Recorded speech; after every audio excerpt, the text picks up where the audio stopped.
Hello and welcome to all. Myself Ashutosh Sharma और आज मैं शुरू करने वाला हूँ क्लास 9th का chapter 2 force and law of motion. तो चलिए पढ़ना शुरू करते।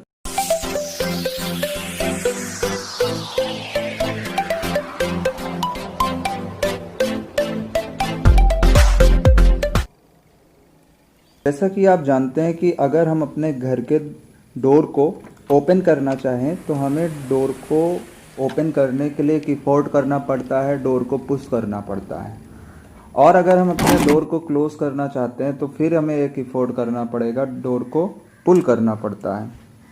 इसका मतलब क्या हुआ कि अगर हमें किसी बॉडी को मोशन में लाना है तो हम या तो उसे पुश करेंगे या तो पुल करेंगे। तो सिंपल है कि पुश और पुल को ही हम क्या कहेंगे, फोर्स कहेंगे।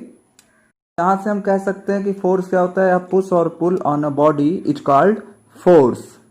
यहाँ पे एक बात आपको हमेशा याद रखनी पड़ेगी कि जिस डायरेक्शन में हम पुश या पुल करते हैं बॉडी उसी डायरेक्शन में मोशन करती है। इसका मतलब ये हुआ पुश और पुल ही डिसाइड करेगा कि फोर्स का डायरेक्शन क्या होगा। जिस डायरेक्शन में हम पुश करेंगे वही डायरेक्शन फोर्स का डायरेक्शन होगा और जिस डायरेक्शन में हम पुल करेंगे वही डायरेक्शन फोर्स का डायरेक्शन होगा।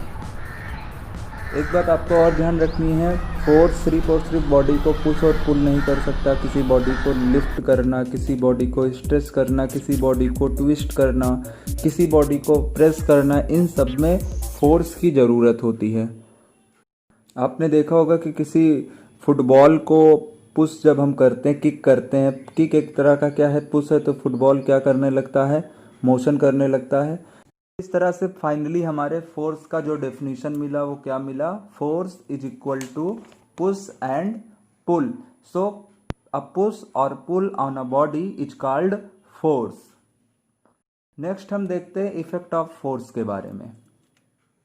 अब एक चीज आप दिमाग में जरूर ध्यान रखोगे, फोर्स एक ऐसी चीज होती है, क्या आपने उसे देखा है? फोर्स को देखा नहीं जा सकता, फोर्स को जज नहीं किया जा सकता। फोर्स कोई फिजिकल क्वांटिटी आप मतलब इस तरह से नहीं कह सकते हो जिसे आप टच कर सको। फोर्स के इफेक्ट को हम देख सकते हैं जिसके बेस में हम फोर्स को डिफाइन करते हैं। तो there are many effect of force जो आपके सामने ये रहे। नंबर पहला है a force can move a stationary body. Number 2, a force can stop a moving body. Number 3, a force can change the speed of a moving body. Number 4, a force can change the direction of a moving body. Number 5, a force can change the shape and size of a body. Let's see the example of each one case. पहला case हमारा कहता है कि कोई भी body अगर rest में हो तो उसको मोशन में लाया जा सकता है। जैसा कि इस बॉल को किक करने पे ये बॉल क्या करने लगता है, मोशन करने लगता है। तो किसी भी बॉडी को, जो बॉडी रेस्ट में, उसे मोशन में लाने के लिए हमें क्या लगाना पड़ेगा, फोर्स लगाना पड़ेगा। और उसकी वजह से बॉडी क्या करने लगती है, मोशन में आ जाती है। बिना फोर्स के मोशन नहीं होगा। नेक्स्ट एग्जांपल है हमारा, हम फोर्स से बॉडी को स्टॉप कर सकते हैं। जिससे इस वीडियो में देख सकते हो कि हम मोशन करती हुई बॉल को कैच लेकर स्टॉप कर सकते हैं।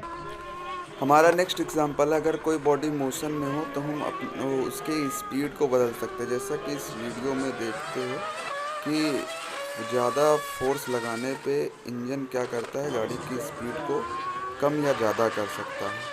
तो ये एक एग्जांपल किसका होगा कि फोर्स से हम बॉडी के स्पीड को भी क्या कर सकते हैं, बदल सकते हैं।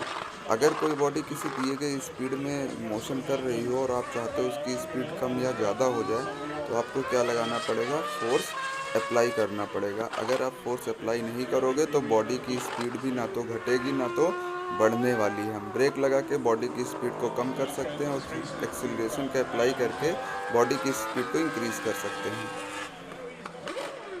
हमारा नेक्स्ट एग्जांपल है, force can change the direction. तो आप इस वीडियो में देख सकते हो कि किस तरह से साइकिलिस्ट हैंडल को टर्न करके डायरेक्शन को क्या करता है, चेंज करता है। तो फोर्स से हम क्या चेंज कर सकते हैं, किसी भी बॉडी का डायरेक्शन चेंज कर सकते हैं। Without force direction can't be change.